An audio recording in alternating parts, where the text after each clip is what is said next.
তখন বলে যে না তুমি মেয়ে, ছেলে না। মা বাবা বাধা দিলে ওকে আলাদা গভর্নমেন্ট হাউসে নিয়ে যায়। ভয়ঙ্করতম অবস্থা। আমরা একটা সময়ে শুনতাম যে হুজুর আমার ছেলেটা খুব ভালো, হাফেজে কোরআন, আল্লাহওয়ালা। হুজুর আমার ছেলে দাড়ি রাখছে, আল্লাহওয়ালা। হুজুর আমার ছেলে 5 ওয়াক্ত সালাত জামাতের সাথে পড়ে, তার মানে আল্লাহওয়ালা। পশ্চিমে যে আমি কি শুনছি জানেন? ওরা বলে হুজুর আমার ছেলেটা ইউনিভার্সিটির একটা মেয়ের সাথে প্রেম করে, ও খুব আল্লাহওয়ালা, হুজুর দোয়া করবেন।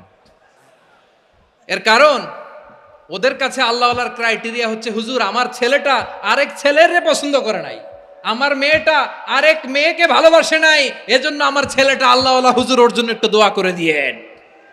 কি চ্যালেঞ্জ ওরা ফেস করতেছে। ওনার ছেলে যে আরেক ছেলেরে বিয়ে করবে না, এটাতেই উনি খুশি যে আলহামদুলিল্লাহ আমার ছেলেটা একটা মেয়েরে ভালোবাসে, আমার মেয়েটা একটা ছেলেরে ভালোবাসে, মানে এটা খুব আল্লাহওয়ালা। নাউজুবিল্লাহ পড়তে পারলেন না? এজন্য অশ্লীলতার সাথে আমাদের কোনো সম্পর্ক। রব্বুল আলামিন বলেন ওয়ায়ানহা আনিল ফাহশাই ওয়াল মুনকারি ওয়াল বাগি, তিনটা জিনিসকে আমি নিষিদ্ধ করলাম। এক নাম্বার হলো ফাহশা, অশ্লীলতা। 2 নম্বরে হলো মুনকার, সমস্ত মন্দ কাজ। আপনাদের মনোযোগ আছে না? শেষ করে দিব? আর 2-1 মিনিট শুনবেন? আচ্ছা বলি তাহলে, আর 2-1 মিনিট। তাহলে নিষেধাজ্ঞা জারি করেছেন 3টা জিনিসের উপর। 1 নাম্বার কি? ফাহশা, অশ্লীলতা। 2 নাম্বার মুনকার। মুনকার মানে হচ্ছে যত মন্দ কাজ, খারাপ কাজ, বাজে কাজ, এটার বলে মুনকার। এটার কি বলে? আপনারা পড়ছেন না তা'মুরুনা বিল মা'রুফি ওয়া তানহাউনা আনিল মুনকার। ভালো কাজের আদেশ, সৎ কাজের আদেশ, অসৎ কাজের নিষেধ। মুনকার, মুনকার হচ্ছে মানুষের স্বাভাবিক বিবেকবোধ যেটাকে খারাপ বলে, ওইটাই মুনকার। পৃথিবীর সব আসমানি গ্রন্থ যেটাকে খারাপ বলেছে, মানুষের স্বাভাবিক বিবেকবোধ যেটাকে খারাপ বলেছে, এগুলো সব মুনকার। যেমন ইফটিজিং, এটা কি ভালো না খারাপ? মজুদদারি, খাদ্যে ভেজাল দেওয়া, ওজনে কম দেওয়া, মাছে ফরমালিন মিশানো, চাঁদাবাজি, টেন্ডারবাজি, দখলবাজি, এগুলো আমাদের স্বাভাবিক বিবেকেই বলে এগুলো খারাপ, এগুলো হচ্ছে মুনকার। আল্লাহ তাআলা এই মুনকার থেকে আমাদেরকে বেঁচে থাকতে বলেন, আর শয়তান এই মুনকারের প্রতি আমাদেরকে উদ্বুদ্ধ করে। আল্লাহ তাআলা বললেন ইয়া আইয়ুহাল্লাযীনা আমানু লা তাত্তাবিউ খুতুওয়াতিশ শাইতান ফাইন ওয়া মান ইয়াত্তাবি' খুতুওয়াতিশ শাইতানি ফাইন্নাহু ইয়া'মুরু বিল ফাহশাই ওয়াল মুনকার। আল্লাহ বললেন ও আমার গোলামেরা শোনো শোনো, ও আমার বিশ্বাসী বান্দারা খবরদার, তোমরা কশিনকালেও শয়তানের পদাঙ্ক অনুসরণ করবে না, কারণ শয়তান তোমাদেরকে অশ্লীলতা এবং মন্দ কাজের দিকে উদ্বুদ্ধ করে। আমাদের কাজ হচ্ছে শয়তান আমাদেরকে যেদিকে নিতে চায় আমরা তার উল্টা দিকে যাব, ঠিক কিনা বলেন? শয়তান এই মন্দ কাজকে আমাদের কাছে বিউটিফাই করে, চাকচিক্যময় করে আমাদের সামনে উপস্থাপন করে। এজন্য আল্লাহ বলেন মুনকারকে থামাতে হবে, মুনকার প্রতিরোধ করতে হবে। মুনকার প্রতিরোধের দায়িত্ব শুধু আমাদের নাকি? শুধু আপনার খতিব সাহেবের, ইমাম সাহেবের, নাকি মুসলিম উম্মার সবার? আওয়াজ করে বলুন, মুনকার অসৎ কাজ প্রতিরোধের দায়িত্ব কার? রাব্বুল আলামিন বলেন কুনতুম খায়রা উম্মাতিন উখরিজাত লিন-নাসি তা'মুরুনা বিল মা'রুফি ওয়া তানহাউনা আনিল মুনকার।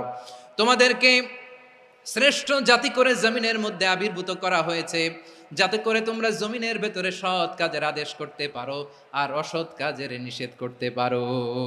উম্মাহ কুনতুম খায়রা, তাহলে গোটা উম্মার দায়িত্ব, এটা বুঝতে পারছেন তো? আচ্ছা আরো নিচে আসেন।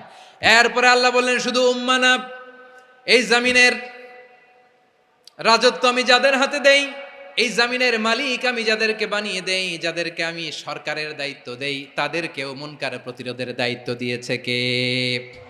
আল্লাহ বলেন যারা ক্ষমতার মসনদে বসেছে তাদেরকে 4 দফা কর্মসূচি আমি আল্লাহ দিলাম। আওয়াজ করে বলেন কয় দফা? আল্লাহ বলেন আল্লাযীনা ইম্মাক্কান্নাহুম ফিল আরদি আকামুস সালাতা ওয়া আতাউয যাকাতা ওয়া আমারু বিল মা'রুফি ওয়া নাহাউ আনিল মুনকার ওয়ালিল্লাহি আকিবাতুল উমুর। যারা এই জমিনের উত্তরাধিকার হয়েছে তারা 4 দফা কর্মসূচি নিয়ে সামনে আগাবা। সালাত কায়েম করবা, যাকাত আদায় করবা, সৎ কাজের আদেশ দিবা, অসৎ কাজ থেকে মুনকার প্রতিরোধ করবা। আদেশটা কার? আমার প্রিয় চট্টলার ভাইরা, পুরো উম্মার দায়িত্ব মুনকার প্রতিরোধ করা, সরকার প্রধানের দায়িত্ব মুনকার প্রতিরোধ করা। এরপর আল্লাহ বলেন প্রতিটা ফ্যামিলির যিনি প্রধান সিইও বাবা, প্রত্যেক বাবারও দায়িত্ব এই মুনকার প্রতিরোধ করা। আওয়াজ করে বলেন ঠিক কি না? যেমনটি সাইয়েদনা লোকমান আলাইহিস সালাম ওনার কলিজার টুকরা সন্তানকে আদেশ করেছেন, ইয়া বুনাইয়া আকিমিস সালাতা ওয়া'মুর বিল মা'রুফি ওয়ানহা আনিল মুনকার। পড়েন সুবহানাল্লাহ। বাবা ছেলেকে সবক দিচ্ছে। কে সবক দিচ্ছে? কাকে?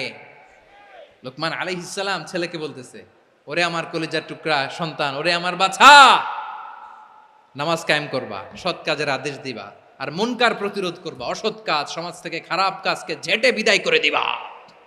তাহলে দেখেন আমি স্টেপ বাই স্টেপ নামলাম। পুরা উম্মার দায়িত্ব, জমিনের উত্তরাধিকারী আল্লাহ যাদেরকে বানিয়েছেন সরকার, তাদের দায়িত্ব, প্রতিটি ফ্যামিলির প্রধানের দায়িত্ব। এরপরে বিশ্বনবী বলেন সচেতন প্রতিটি মুসলিমের দায়িত্ব সমাজ থেকে মুনকারকে উৎখাত করা। বিশ্বনবী বলেছেন, মান রাআ মিনকুম মুনকারান ফালিয়ুগাইয়িরহু বিয়াদিহি ফাইন লাম ইয়াস্তাতি ফাবিলিসানিহি ওয়া ইন লাম ইয়াস্তাতি ফাবিকলবিহি ওয়া যালিকা আযআফুল ঈমান। সমাজে যে মুনকার দেখবে, খারাপ কাজ দেখবে, সেজন্য হাত দিয়ে সেটাকে থামায়। কি দিয়ে? আপনাদের তো হাত নাই না? হাত আছে, হাত আছে। ওরা যেই হাত দিয়ে অন্যায় করে ওইটা প্রতিরোধের জন্য আমাদেরও হাত আছে না নাই? থামাতে হবে, থামাতে হবে।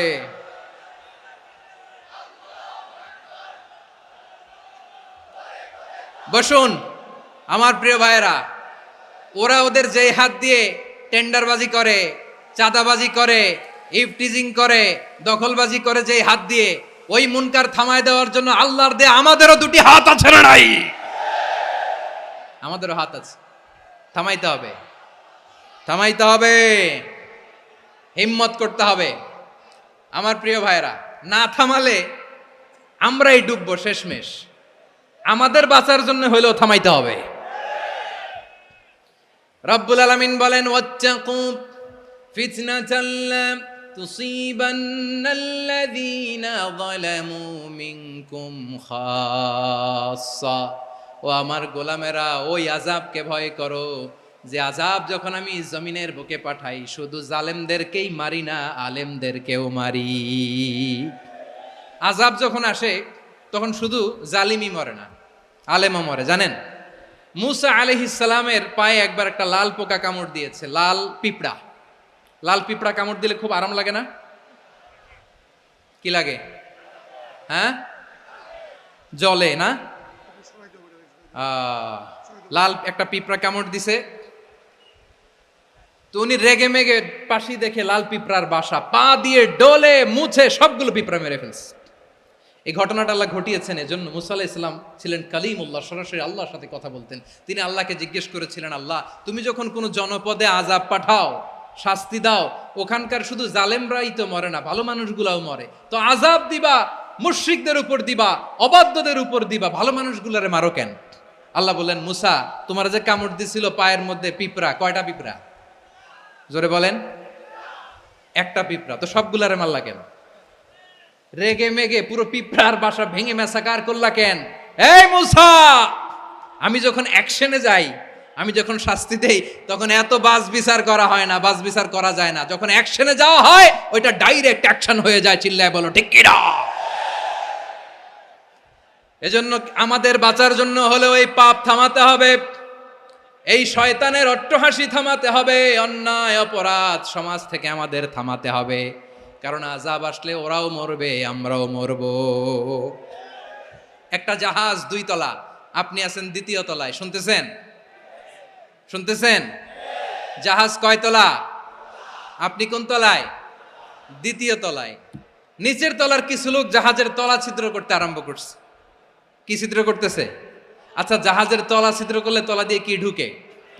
এখন আপনি যদি বলেন আমার কি, আমি তো 2 তলায়, আমার কি, আমি তো সেফ, আমি ইন দ্য সেফ জোন, আমি তো ভালো আছি, আমি তো ভালো আছি, ওরা ছিদ্র করে ওরা মরবে। আসলে কি শুধু ওরা মরবে, নাকি তলা ফুটো হলে ভিতরে পানি ঢুকলে আপনারও সলিল সমাধি হবে? তলা দিয়ে যখন পানি ঢুকবে, জাহাজ ডুবলে আপনিও মরবেন। এজন্য নিজে মরার আগে ওই পাগলগুলোর নিচতলায় যে থামাতে হবে, চিল্লায় বলেন ঠিক কিনা? এজন্য আল্লাহ বললেন মুনকার প্রতিরোধের দায়িত্ব সমাজের টপ টু বটম সবার। পুরো আম্মার দায়িত্ব, সরকার প্রধানের দায়িত্ব, প্রতিটি ফ্যামিলির প্রধান বাবার দায়িত্ব, বিশ্বনবী বললেন প্রতিটি সচেতন মুসলিমের দায়িত্ব। এজন্য মুনকার প্রতিরোধ করার দরকার আছে না নাই? সমাজে এই যে ইফটিজিং হয়, আপনার বোনের বয়সী একটা মেয়েকে কিছু বখাটে টিটকারি করে, এই বলে সেই বলে, নোংরা কথা বলে, রাস্তায় দেখেও আপনি পাশ দিয়ে না দেখার মতো চলে যান কেন? আপনি দাঁড়ান না কেন?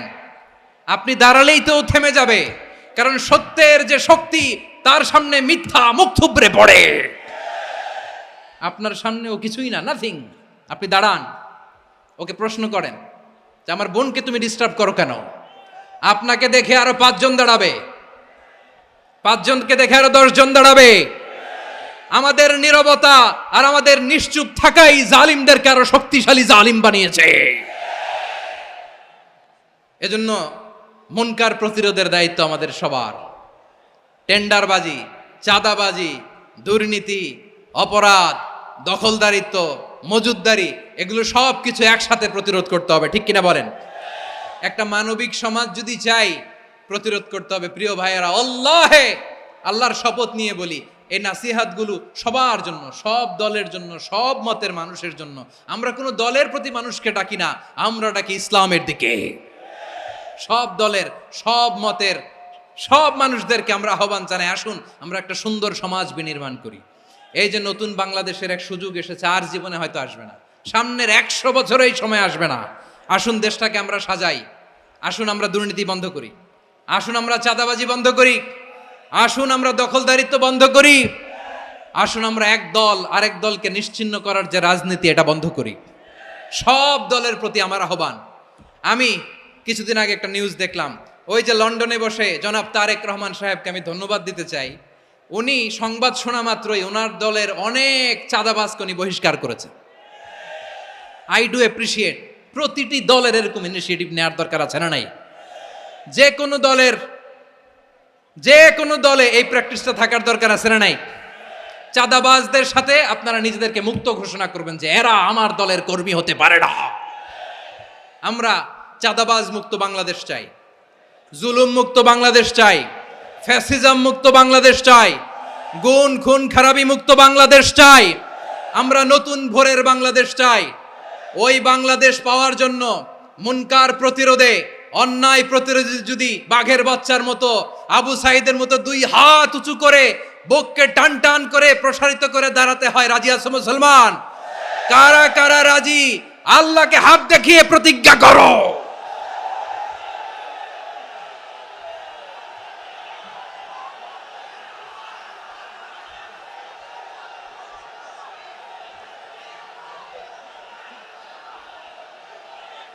আমার প্রিয় ভাইয়েরা, বসুন